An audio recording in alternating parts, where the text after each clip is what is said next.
আর সকাল সকাল স্নান করার কিন্তু একটা মজাই আলাদা, পুরো ফ্রেশ লাগে।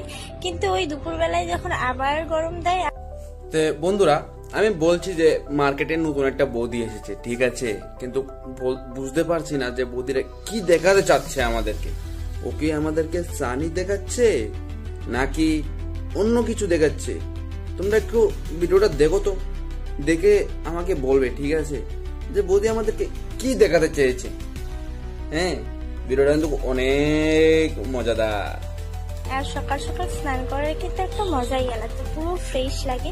কিন্তু ওই দুপুরবেলায় যখন আবার গরম দেয় আর আবার ঘামি, তখন মনে হয় আরো একবার স্নান করে নিই, পুরো বেকার হয়ে যায় জানো। আর এখানে যা গরম পড়েছে কি বলবো, রোদে টেকাই যাচ্ছে না। আর আমার গায়ের কালার ডার্ক চকলেট হয়ে যাচ্ছে জানো। সেই জন্য সাবান দিয়ে পুরো ঘষে ঘষে ঘষে ঘষে স্নান করছি। আর সকালে স্নান করলে কি হয় বলো তো, রোদ থাকে না, তো অনেকক্ষণ ধরে স্নান করা যায়। দুপুর টাইপটাতে রোদ থাকে, খুব একটাক্ষণ রোদে বসে থাকতে ইচ্ছে করে না। আর এখানে এতটাই গরম কি বলবো, আমার বাড়ির সামনে যদি নদী থাকতো তাহলে আমি নদীতে গিয়ে স্নান করে আসতাম রোজ। আমার বাড়ি থেকে নদী অনেকটাই দূর, কিন্তু আমার দাদুর বাড়ি হলো কোচবিহার জেলা। আর দাদুর বাড়ির সামনেই তোরসা নদী আছে। যত